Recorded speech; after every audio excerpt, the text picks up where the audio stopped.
दोस्तों आज के वीडियो का टॉपिक कि वोल्टेज क्या होता है और करंट क्या होता है और इन दोनों के बीच में अंतर क्या होता है। तो दोस्तों आज इस वीडियो के अंदर आपका सारा डाउट वोल्टेज और करंट को लेकर मैं सारा क्लियर कर दूंगा। तो वोल्टेज को हम और भी कई नामों से जानते हैं, आप कभी भी कंफ्यूज हो जाते हैं। जैसे हम कभी कभी कहीं कहीं पे वोल्टेज को क्या बोलते हैं दोस्तों, टेंशन बोल देते हैं, यानी इलेक्ट्रिक टेंशन। इसके अलावा दोस्तों वोल्टेज को कहीं कहीं पे इलेक्ट्रिक पोटेंशियल डिफरेंस भी बोला जाता है, तो वो भी वोल्टेज ही है। तो दोस्तों आखिर वोल्टेज क्या होता है मैं आपको ये समझाता हूँ। तो दोस्तों सबसे पहले जी आपको एक बात मैं ये बताऊं, जैसे आपको पता है कि हमारे जो वोल्टेज और करंट जो होता है ये हमारा पावर स्टेशन में बनता है। पावर स्टेशन का मतलब ऐसी जगह जहाँ पे हमारा पावर बन रही है, यानी हमारी बिजली बन रही है। तो दोस्तों जहाँ पे बिजली बनती है वहाँ पे क्या बनता है, वोल्टेज बनता है, करंट बनता है। तो वहाँ पे दोस्तों हमारा बनता है वोल्टेज, ठीक है। अब वहाँ पे ओनली फॉर वोल्टेज बनता है, वहाँ पे करंट नहीं बनता। करंट हमारा कहाँ बनता है वो भी मैं आपको बताऊंगा। दोस्तों सबसे पहली चीज़ आपको एक बात क्लियर कर दूं मैं बहुत अच्छे से। जैसे आपने कभी बैटरी देखी होगी, जैसे ये हमारी एक बैटरी है, ठीक है। तो इस बैटरी पे हमारे दो टर्मिनल होता है, एक होता है दोस्तों पॉजिटिव और एक होता है नेगेटिव। अब दोस्तों जहाँ पे पॉजिटिव नेगेटिव की बात आ जाती है ना, ये हमारी सप्लाई हो जाती है डीसी सप्लाई, ठीक है, डीसी सप्लाई। बट आपको पता है डीसी सप्लाई में वोल्टेज और करंट तो होता है। आपने जो बैटरी देखी है वो 12 वोल्ट की है, उसका भी कुछ करंट होता है। डीसी में दोस्तों हमारा फेस न्यूट्रल नहीं होता, उस फेस न्यूट्रल की जगह हमारा होता है पॉजिटिव और नेगेटिव।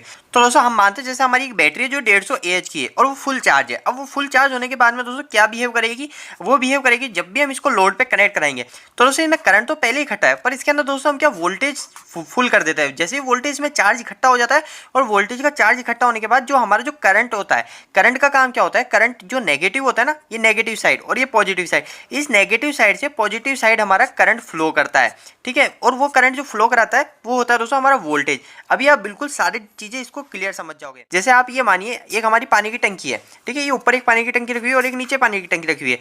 अब यहाँ पे मैंने एक नल लगा रखा है, ठीक है, ये नल ओपन है, ठीक है, ये पानी की टंकी यहाँ पे पानी भरा हुआ है। तो अभी क्या होगा दोस्तों, हमारा पानी नीचे कंटिन्यू गिरता रहेगा। कब तक गिरता रहेगा, जब तक हमारा ये ऊपर से हमारा जो पानी भरा हुआ है इस पानी का प्रेशर लगता रहेगा। और जैसे ही प्रेशर खत्म हो जाएगा हमारा पानी गिरना बंद हो जाएगा।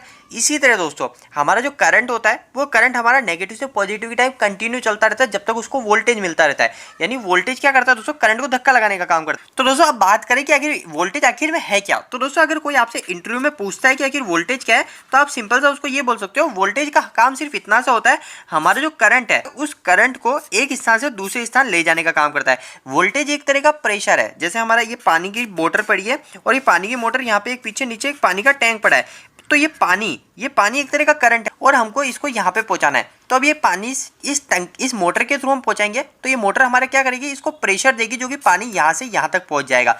तो मोटर क्या कर रही है, प्रेशर दे रही है। तो इसी तरह दोस्तों वोल्टेज होता है, यहाँ का करंट उठा के हमारा करंट यहाँ पे भेजेगा।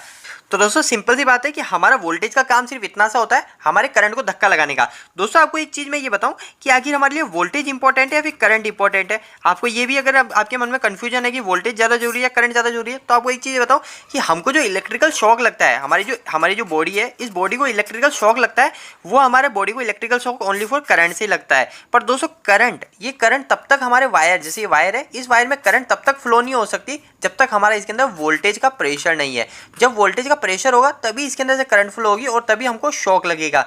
और कोई भी उपकरण चलता है, जैसे हमारी एक मोटर है, तो ये मोटर किससे चलेगी, हमारा इसके अंदर जब तक करंट नहीं आएगा। हम बोलते हैं ना दोस्तों बिजली नहीं आ रही, तो वो बिल्कुल सही बोलते हैं, बिजली मतलब हमारा करंट नहीं आ रहा और करंट तभी आएगा जब हमारे वोल्टेज आएंगे। जैसे दोस्तों अगर मानते हैं कि पावर स्टेशन का पूरा पावर आपके हाथ में है, ठीक है, आप जब चाहो उसको बंद कर सकते हो, आप जब चाहो उसको चालू कर सकते हो। तो पावर स्टेशन आपने बंद कर दिया, पावर स्टेशन जैसे ही बंद करेगा ये पावर स्टेशन क्या करेगा, वोल्टेज बनाना बिल्कुल बंद कर देगा। तो वोल्टेज बनाना बंद कर देगा तो जहाँ पे करंट, कहीं पे भी जो इलेक्ट्रिकल चार्ज इकट्ठा है वो वहीं के वहीं रुक जाएंगे, हमारे कुछ भी उपकरण नहीं चलेंगे, क्योंकि दोस्तों वोल्टेज बिल्कुल तरीके से बंद हो गया, यानी हमारे करंट को आगे धक्का लगाने वाला बिल्कुल तरीके से बंद हो चुका है। तो करंट की बात करते हैं, आखिर करंट क्या होता है। तो दोस्तों करंट एक सिंपल सी बात है, मैं इसकी डेफिनेशन लिख देता हूँ, उससे आप बिल्कुल क्लियर समझ जाओगे। करंट समझने के लिए मैंने यहाँ पे एक डेफिनेशन लिखी है, इससे आप करंट बिल्कुल अच्छे से समझ जाओगे। दोस्तों करंट क्या होता है, अगर आपसे कोई इंटरव्यू में भी क्वेश्चन पूछता है, अगर आपसे इंग्लिश में पूछता है तो आप ये डेफिनेशन पढ़ लीजिएगा, आप ये बता सकते हैं। अगर आपसे कोई हिंदी में पूछता है तो मैं जो बताऊं आप वो फॉलो कर सकते हो। दोस्तों करंट एक सिंपल सी चीज़ है। करंट के अंदर दोस्तों हमारा जो इलेक्ट्रिकल करंट क्या होता है, वो करंट होता है दोस्तों हमारे, जैसे ये वायर है, इस वायर के यहाँ पे जो इलेक्ट्रिकल चार्ज इकट्ठा है, उस इलेक्ट्रिकल चार्ज को फ्लो करना, यानी हमारी जो वायर है इस वायर में से कितने इलेक्ट्रिकल चार्ज फ्लो हो रहा है वो होता है दोस्तों करंट। आपने देखा होगा कि करंट हम नापते हैं, वो नापते हैं हम सीटी से। आपने क्लैम मीटर कभी इंडस्ट्री में लगाया होगा, तो वो क्लैम मीटर हम कभी वायर पे लगाते हैं और हमारा वायर से उस वायर में कितना करंट फ्लो हो रहा है वो हमको पता चल जाता है। तो दोस्तों इस वायर के अंदर से हमारा इधर से, जैसे ये वायर है,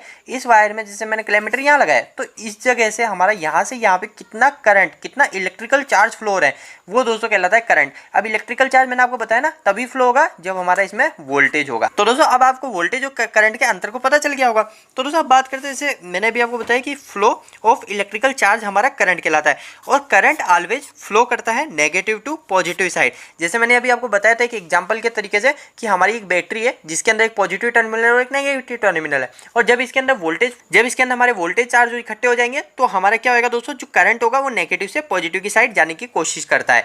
ठीक है, तो हमारा जो करंट होता है हमेशा ऑलवेज मूव करता है, हमेशा करंट फ्लो करता है, वो करता है दोस्तों नेगेटिव साइड से पॉजिटिव साइड की तरफ। अब दोस्तों नीचे एक और चीज़ है कि करंट की एसआई यूनिट, यानी करंट को हम बोलते किस में, वो बोलते हैं दोस्तों हम एम्पियर में। मतलब हम करंट को किस में नापते हैं, आप कभी भी किलोमीटर से करंट नापते हैं तो वो किस में नापते हैं, आप बोलते हैं ना कि इसमें से इतना एम्पियर करंट फ्लो कर रहा है, तो वो एम्पियर में नापते हैं और इसको शो करते हैं ए से। तो दोस्तों इस वीडियो खत्म करने से पहले आपके मन में एक और मैं डाउट क्लियर करूँ कि आखिर पावर क्या होता है। पावर का मतलब दोस्तों आपने सुना होगा ना वाट, आखिर ये वाट क्या होता है। बहुत ही सिंपल चीज़ है, वाट के अंदर हमारा जितने भी एम्पियर है वो एम्पियर, उसके अंदर मल्टीप्लाई कर दोगे आप वोल्टेज को, यानी कितना भी वोल्टेज फ्लो करा है उस वोल्टेज को मल्टीप्लाई कर दोगे आपस में, तो हमारा आ जाएगा वाट। जैसे कि हमारी एक मोटर है, अब ये मोटर मेरी कितने वाट की वो मेरे को कैसे पता चलेगा, सिंपल सी बात है, मेरी मोटर कितना करंट ले रही है। जैसे मैं मानता हूँ मेरी मोटर 1 एम्पियर ले रही है, ठीक है, 1 एम्पियर करंट ले रही है, मेरी मोटर 1 एम्पियर करंट ले रही है और इसके जो वोल्टेज है वो वोल्टेज 220 है, तो इन दोनों को मल्टीप्लाई करने के बाद कितना आया 220, तो हो जाएगा दोस्तों मेरी मोटर 220 वाट की। इसी तरह दोस्तों पर एक बात आपको ध्यान रखनी, कभी भी अगर 3 फेज की बात होगी तो 3 फेज के लिए आपको जो वोल्टेज है इस वोल्टेज के साथ में √3 को मल्टीप्लाई करना पड़ेगा।